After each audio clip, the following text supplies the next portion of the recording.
Yeah, I'll react to that, sure. Hello, guys. How are you? Good. Great. It's good. The original link to the video, top of the description, right below that link to the Discord. Let's learn. Phones away. All right. If you are not ready to learn, just get ready. Let's go. Why did the Kalmar Union and Denmark-Norway collapse? I always think of... All right, I'm going to get people mad. Maybe I should... When I think of Kalmar Union, I think of Sweden, but that's why I'm here to learn, okay? Common to refer today. It's common to refer collectively to Norway, Denmark, Sweden, Finland, and even Iceland as the Scandinavian countries.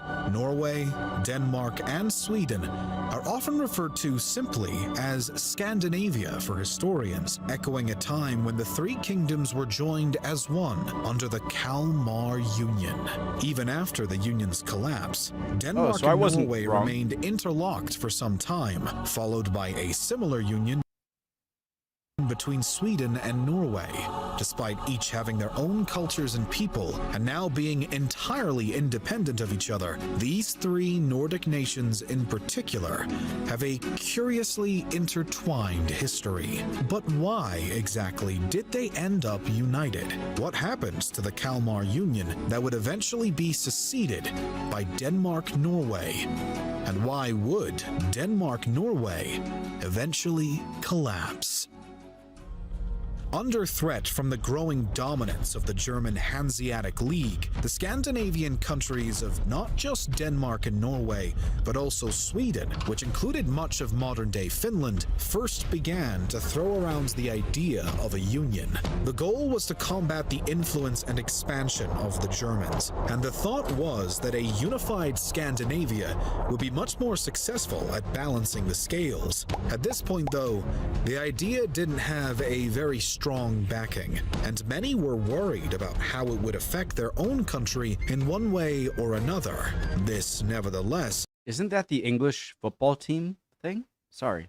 How it would affect their own country in one way or another. This, nevertheless, would shortly become irrelevant when the daughter of Denmark's king, Margaret, was wed to King Haakon VI of Norway and Sweden. Margaret's brother would die, leaving Denmark with no male heir, giving her the chance to propose her son, Olaf, as the replacement upon her father's death. She also declared that he be the true heir to the throne in Sweden, even after the ousting of Haakon from the Swedish throne not long before. Jeez, ambitious. Furthermore, when King Haakon died in... I gotta say, I always find that fascinating in the different ways that female historical figures have to take power, just because in most instances it's the male that gets the throne, right? And so all of this like political sidestepping that women in history had to do to get hold of power is fascinating in its own way. 1380, Olaf would take the crown in Norway, and it appeared that this was the chance they had all waited for to unite the three kingdoms together and finally push back against the Hanseatic League. Less than a decade later, though, Olaf tragically passed away at only 16 years old, leaving the thrones empty and hopes of a union dashed. But Margaret would shortly save the day when she was declared the new rightful ruler in both Denmark and Norway. And soon, the contemporary king of Sweden, who had so far been occupying the throne that the now queen felt Olaf had been destined for, got himself deposed by the Swedish nobility with Margaret's help. As a result, she was granted authority in the ousted monarch's place, at long last uniting the Scandinavian kingdoms under a single ruler. In 1396, the union became official official with the publication of the Kalmar Treaty. Though each state would maintain control over its own domestic policies, foreign affairs, and economy were all overseen by the monarchy. Still, this left a certain level of autonomy within the Union, and each nation remained somewhat independent while still ruled by the same crown. It seemed like a solid plan, and for a while, it worked. The Kalmar Union lasted for over a century, but just as had been the case before its formation, there were still many Scandinavians who were against the Union's existence. And in Sweden, there were far too many things to continue as they were. The Kalmar Union suffered a bloody collapse in the 16th century. After the crowning of Christian II as Sweden's king in 1520, though he had to take military action to claim the throne of the third part of the Union, a conspiracy between the monarch and Archbishop Gustav Trolle led to the massacre of 82 Swedish nobles believed to be potential rivals of the king in a span of only 2 days. It was insisted that these men had been executed for heresy, but by this point, Sweden had had just about enough of the Kalmar Union, and no amount of lies were going to change that. Following a revolt led by Gustav Vasa, the son of one of the executed nobles, Christian was ousted from the throne of Sweden in 1521, and by Now that is a familiar, recognizable nobles, Christian was ousted from the throne of Sweden in 1521, and by 1523, Vasa had become the nation's new king and officially severed Sweden's ties with the Kalmar Union. Norway too would try to break free shortly after, but Denmark's superior military put a stop to that quite quickly. But as we know now, Denmark-Norway would eventually split up. I wonder how much, if any, Sweden tried to help Norway, I wonder. But, they just got out of grips of, I'd imagine Denmark was, the focal point of the Union. That's sort of a guess, but, yeah, they just got their own independence, so... It seems that there are a few reasons why Denmark-Norway was destined for a breakup, with one leading factor likely being related to the plague of wars that the Union faced following the departure of Sweden.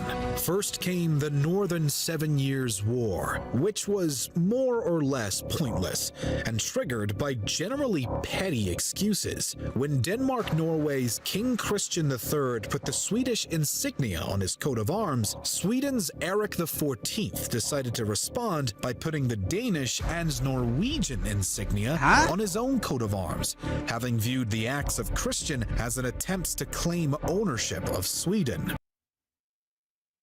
That seems so out of the blue. Tensions escalated from here until a full-blown war broke out in 1563. But I will always say this. I will keep saying this. I'm not saying this would have avoided it, but the most significant invention in human history, in my opinion, is the telegraph, or whatever was the first form of instant communication. Because the amount of stuff that can go wrong, maybe it was destined to go wrong, all right? It's not like if instant communication channels are open, then that means no conflict is going to happen. Obviously not true. But the amount of times that little things that the mind can go on itself when you see something like that, like, what is that thing? And then you do something in response, and then they're like, what is that? And then there's so much time in between being able to communicate that stuff riles up, and then it breaks out. So whatever the first, was it telegraph or something like that? That, militarily especially, the greatest change. It had to have been instant communication. when it ended 7 years later, claim ownership of Sweden. Tensions escalated from here until a full-blown war broke out in 1563. But when it ended 7 years later, not much had been accomplished, other than the loss of money and men.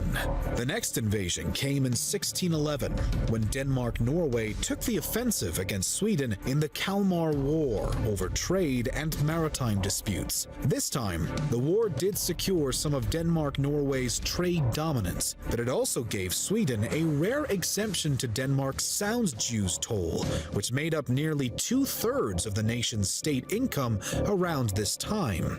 Wars were expensive, and so were toll exemptions, but Denmark-Norway wasn't ready to stop fighting. The mid-17th century saw the Union getting involved in the Protestant versus Catholic 30 Years' War, although the Treaty of Lubeck would end Denmark-Norway's participation in 1629.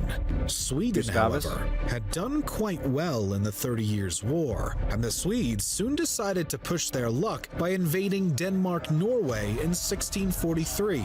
The attack shined a light on not only the dwindling power of the Union, but also on the differing mentalities between Denmark and Norway. The latter was not very eager to go back to war, and in fact, it had mostly been the decisions of Denmark so far that had kept both in a constant conflict.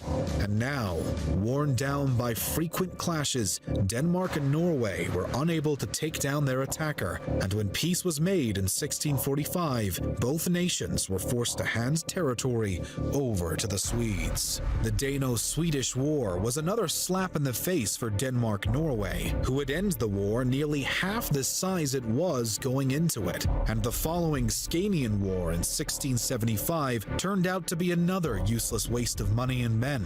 Great Northern War coming it up? would be the effects of the Napoleonic War that would finally break the camel's back. For the first portion of the Bernadotte. conflict, Denmark-Norway had managed to remain entirely neutral. But just to be safe, the Union decided to join the League of Arms Neutrality as an extra precaution, which instantly backfired. The Bernadotte. I'm not going to call him. All right. Okay.